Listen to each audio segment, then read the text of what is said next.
Bonjour à tous, on se retrouve pour la correction des exercices 15, 18 et 20, pages 24-27 sur le chapitre C1 sur les transformations acido-basiques. Et nous commençons avec l'exercice numéro 15. Alors on vous dit que du tartre se dépose souvent sur les résistances chauffantes des machines à laver et ce détartrant est à base d'acide lactique.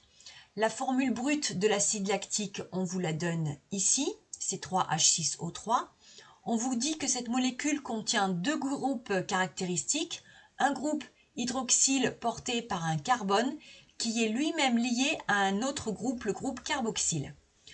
On vous dit qu'au cours de la préparation d'une solution détartrante, on dissout 54,1 g d'acide lactique pour 1 litre de solution et que le pH obtenu est alors de 1,9.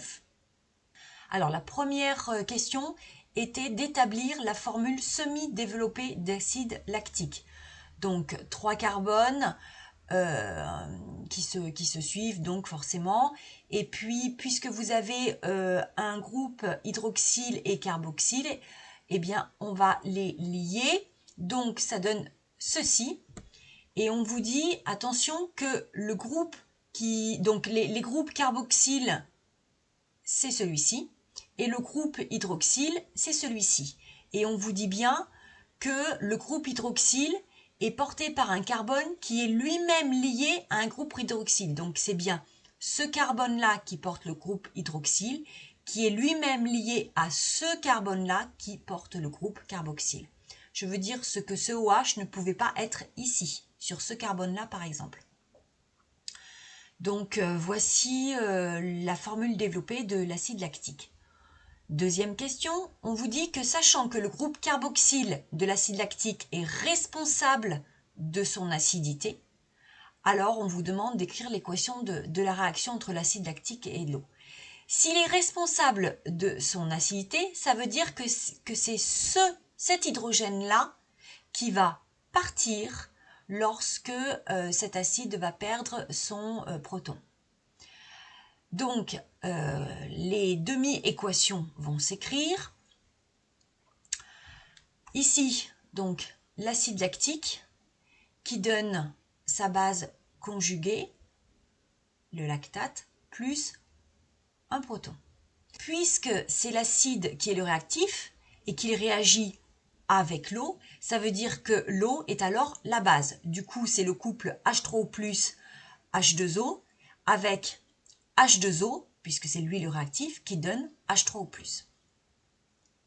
Et donc, le proton perdu ici par l'acide est aussitôt récupéré par la molécule d'eau pour former H3O+.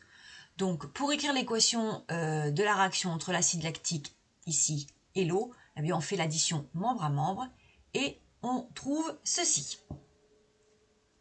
Donc, acide lactique aqueux plus H2O liquide donne l'ion lactate plus l'ion oxonium. Troisième question, on vous demande de construire le tableau d'avancement associé à cette réaction. Donc, je l'ai fait ici, avec la quantité initiale d'acide lactique, l'eau à tension et le solvant, donc il est en large excès, l'ion lactate, l'ion oxonium. Pour un état intermédiaire X, donc la quantité de matière d'acide lactique qui reste, c'est ce que j'avais au début, moins X. L'ion lactate et l'ion oxonium sont produits en quantité égale. Et enfin, à l'état final que j'ai appelé XF, qu'est-ce qui va rester? La quantité initiale moins XF, et ici, pour l'ion lactate et l'ion oxonium, XF, XF. Donc voici l'avancement, voici le tableau d'avancement qui est associé à cette réaction. Quatrième question, on vous demande de calculer l'avancement maximal Xmax. Donc en fait, l'avancement maximal Xmax sera produit lorsque, à la place de cette ligne, je mets N0 de l'acide lactique moins Xmax, et ici Xmax, Xmax, sachant que du coup, ça veut dire que ça c'est le réactif limitant, puisque lui est en excès, et donc ce sera nul.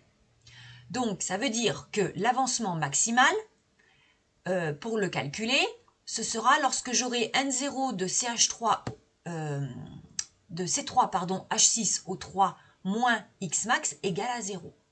Donc j'ai besoin de connaître cette quantité-là, d'où la quantité de matière initiale d'acide lactique. Et pour cela, je connais la masse et la masse molaire qui est ici. Donc j'écris masse sur masse molaire, j'ai 3 chiffres significatifs, donc j'obtiens une quantité initiale d'acide lactique de 0,601 mol. Ensuite, du coup, on a dit que si la réaction est totale, c'est que la quantité initiale d'acide lactique moins Xmax, c'est-à-dire ici, sera égale à 0. Donc Xmax égale quantité initiale d'acide lactique, à savoir 0,601 mol. Voilà, là j'ai répondu à la question 4. Et maintenant, en tenant compte du pH, déterminer si la transformation est totale. Donc, ici, j'ai reporté la valeur de Xmax. Maintenant, en tenant compte du pH, si la réaction est totale, on sait que Xf sera égal à Xmax. Si elle n'est pas totale, on aura Xf plus petit que Xmax. Donc, si on reprend le tableau ici, le pH ici, qui vaut 1,9, est lié à H3O+, c'est-à-dire est lié à la concentration, c'est-à-dire donc ici liée elle-même à la quantité de matière de H3O+. Donc c'est par cette valeur-là du pH que je vais pouvoir remonter ici à Xf pour le déterminer.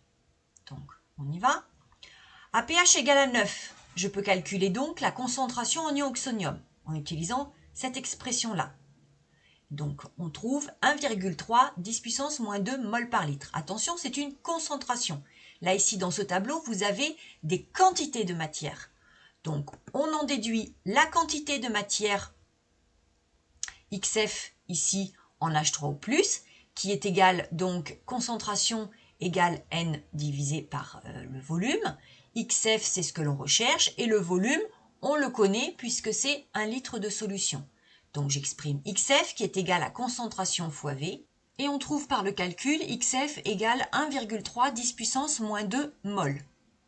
Donc il suffit maintenant de comparer Xf avec Xmax, à savoir ces deux valeurs-là, et de vérifier si elles sont égales ou pas. Donc là, on le voit clairement que Xf est bien inférieur à Xmax. Cela veut donc dire que la transformation n'est pas totale. On passe à l'exercice numéro 18.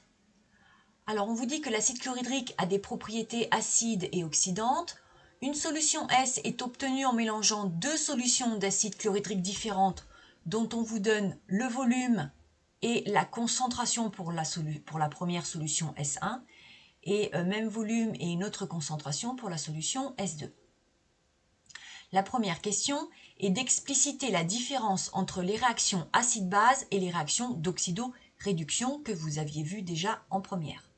Donc, les réactions d'acide-base sont des réactions qui font appel à un transfert d'ion hydrogène H+, alors que pour les réactions d'oxydoréduction, ce sont des transferts d'électrons qui se font au sein des différents réactifs. Deuxième question. Écrire la formule des espèces présentes dans une solution d'acide chlorhydrique. Alors ça maintenant vous devez le savoir par cœur. Les espèces chimiques présentes dans une solution d'acide chlorhydrique, c'est les ions oxonium, les ions chlorure et bien sûr l'eau qui est en large excès puisque c'est le solvant. Il n'y a plus du tout de gaz HCl dans une solution d'acide chlorhydrique puisque je vous rappelle que c'est une réaction qui est totale. Donc ça, c'est quelque chose que vous devez savoir. La solution d'acide chlorhydrique, c'est H3O+, plus Cl-, le tout à queue. Donc ça veut dire entouré de molécules d'eau. Tout comme par exemple la solution de soude, qu'on appelle aussi l'hydroxyde de sodium. Ça aussi, c'est quelque chose que vous devez connaître par cœur. C'est Na+, plus HO-. C'est des choses qu'il faut apprendre vraiment par cœur. Alors, la question suivante, on vous demande de calculer le pH dans la solution S1. Donc ici, c'est quelque chose que vous connaissez. Le pH se calcule comme étant moins le logarithme de la concentration en ion oxonium sur la concentration standard qui vaut 1 mol par litre. Donc, avec les valeurs ici, on obtient un pH de 1,3 pour la solution S1. Quatrième question, on vous demande de prévoir le sens d'évolution de ce pH lorsque l'on va ajouter la solution S2. Alors en fait, il y a deux façons de raisonner. La première hypothèse, c'est que comme on va ajouter des ions oxonium avec l'ajout de la solution S2, on peut alors s'attendre à une diminution du pH puisqu'on a plus d'ions H3O+. Ça, c'est la première hypothèse. Deuxième hypothèse, au contraire, la solution que l'on ajoute étant moins concentrée que la première, eh bien, le pH au total va augmenter puisqu'on aura au total une solution moins concentrée qu'initialement. Alors, on va calculer le pH du mélange obtenu et valider si c'est la première ou deuxième hypothèse que l'on a faite. Donc, pour calculer le pH de la solution du mélange des deux, eh bien, il va falloir d'abord calculer la quantité de matière totale d'ions H3O+, puis la concentration et enfin d'en déterminer le pH. Donc, on y va. Tout d'abord, donc, calculons la quantité de matière totale d'ions oxonium H3O+, dans le mélange quand on aura mélangé S1 avec S2, dans ces proportions-là. Alors, la quantité de matière, là c'est une parenthèse, hein, c'est une petite erreur. La quantité de matière totale d'ions H3O+, c'est donc la quantité de matière apportée par d'ions donc H3O+, apportée par S1, plus celle apportée par S2. Or, la quantité de matière de H3O+, N est égale à C fois V, c'est-à-dire concentration dans la solution S1 fois le volume de S1. Et pareil pour la quantité de matière apportée par l'ajout de la solution S2. On passe au calcul en n'oubliant pas de convertir les volumes en litres, qui apparaissent donc ici et là, le 10-3, et on obtient un total de 3,8 10 puissance moins 3 mol. On peut donc en déduire la concentration totale d'ions H3O+ dans le mélange, à savoir concentration égale N sur V, c'est-à-dire la quantité de matière totale divisée par le volume total du mélange, donc V1 plus V2. On obtient, en mettant bien les volumes en litres, eh bien 3,8 10 puissance moins 2 mol par litre pour la concentration en H3O+. On peut donc en définir le pH et on trouve 1,4. Tout à l'heure, avec juste V1 pour la solution S1, on avait trouvé 1,3. Là, on trouve 1,4, donc on a une valeur de pH plus importante.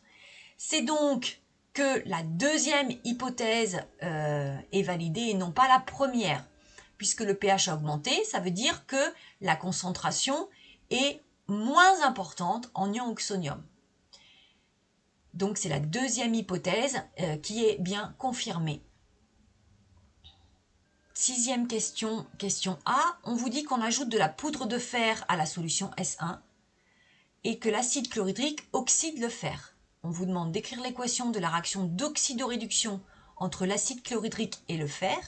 Donc ici, l'acide chlorhydrique oxydant, le fer ici réducteur. Donc vous écrivez les deux demi-équations. H3O+ donne H2 et Fe donne Fe2+. Et on obtient cette équation-là au total, sachant qu'il faut absolument qu'il y ait autant d'électrons émis que captés. Donc vous obtenez cette équation-là. Si vous n'y arrivez pas, vous me poserez la question en classe et je vous referai la démonstration. Et on vous demande de prévoir l'évolution du pH. Alors oui, la transformation est totale, hein, on nous le dit ici. Et on vous demande de prévoir l'évolution du pH. Donc, ici, si on ajoute du fer à la solution S1, le fer va réagir avec les ions oxonium. Donc, le fer va disparaître en partie, les ions oxonium également. Donc, la quantité de matière d'oxonium va diminuer. Donc si la quantité de matière d'oxonium diminue, la concentration en ion oxonium diminue également, et donc du coup le pH augmente.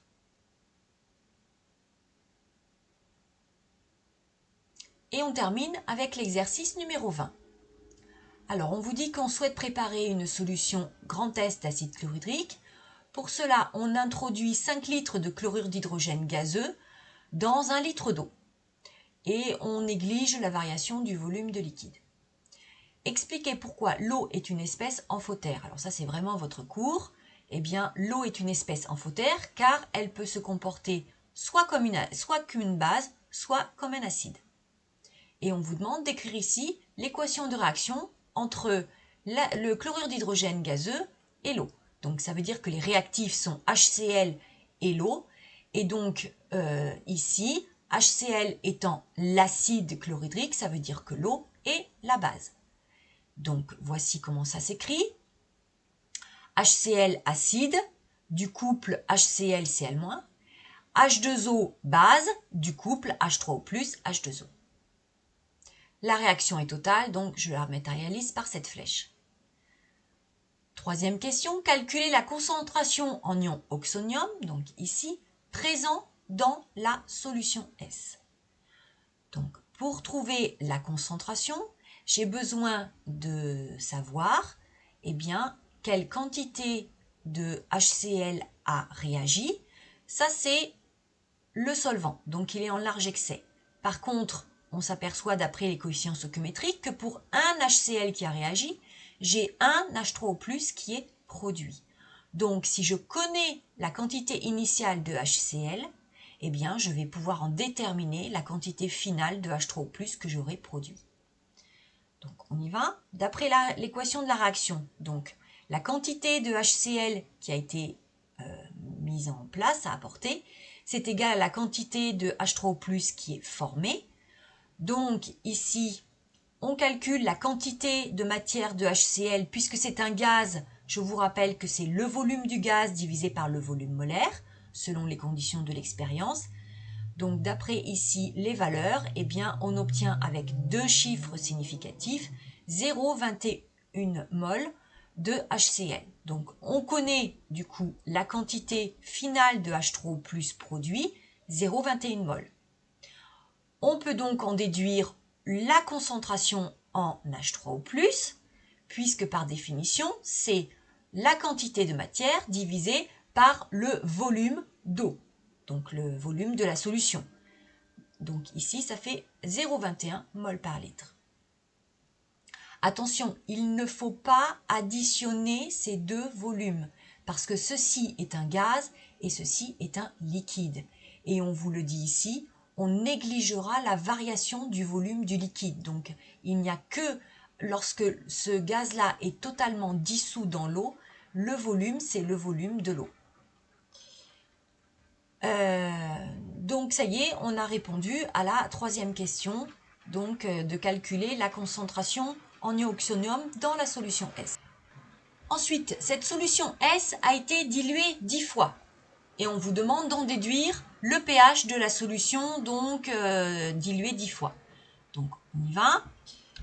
Alors, puisque la solution a été diluée 10 fois, ça veut dire que sa concentration en ion oxonium est 10 fois moins importante que pour la solution S. Donc ici, je prends la concentration de la solution S en ion oxonium que je divise par 10 et on obtient 0,021 mol par litre. On peut donc en déduire le pH qui vaut moins log de concentration en H3O+ sur C0, c'est-à-dire on obtient un pH de 1,7. Cinquième question, on vous dit qu'on prélève 10 ml de cette solution et on vous demande d'en déterminer le volume d'hydroxyde de sodium à la concentration en HO- qui fait 0,10 mol par litre à ajouter pour que la solution devienne neutre. Donc voici l'équation qui va se produire lorsque je vais faire agir les ions oxonium sur les ions hydroxyde. Il s'agit du couple H3O+ H2O qui va réagir sur le couple H2O HO-. Donc on vous demande quelle quantité ici, quel volume de soude il faut apporter pour que la solution devienne neutre. Alors, si la solution est neutre, c'est qu'on a un pH de 7. Ça veut dire que la concentration en H3O+ finale sera de 10-7 mol par litre. D'après cette équation, on sait aussi que la concentration initiale en H3O+, dans la solution S, on l'a calculée à la question numéro 3, eh bien on avait trouvé 0,21 mol par litre. D'après cette équation, ici, la quantité donc de H3O+ qui va réagir sera égale à la quantité initiale que j'avais en H3O+, moins la quantité finale. La quantité finale étant liée à la concentration finale. Donc, on peut réécrire que la quantité de H3O+ qui va réagir, donc qui doit réagir, est égale à, alors la quantité de matière c'est C fois V, donc concentration initiale fois V, moins concentration finale fois V. Et on obtient une quantité de H3O+ qui réagit qui fait 2,1 10 puissance moins 3 mol. Or, d'après l'équation H3O+ plus HO- donne 2H2O, eh bien, avec les coefficients qui sont égaux à 1 entre H3O+ et 1, la quantité de H3O+ qui a réagi sera la même que celle qui doit réagir par rapport à HO-, par rapport aux ions hydroxydes, donc c'est-à-dire également 2,1 10-3 mol. Donc voilà, on connaît la quantité de matière de HO- à rajouter, donc on en déduit le volume de cette solution d'hydroxyde de sodium qu'on appelle aussi la soude, comme étant égal à la quantité de matière sur la concentration, puisque N égale C fois V, alors V égale N sur C. Et donc on trouve 2,1 10-2 litres, c'est-à-dire 21 millilitres de soude à rajouter à cette concentration-là pour que la solution S devienne neutre. Voilà, c'est tout pour aujourd'hui. J'espère que vous avez bien compris. N'hésitez pas à noter vos questions pour le prochain cours. À bientôt!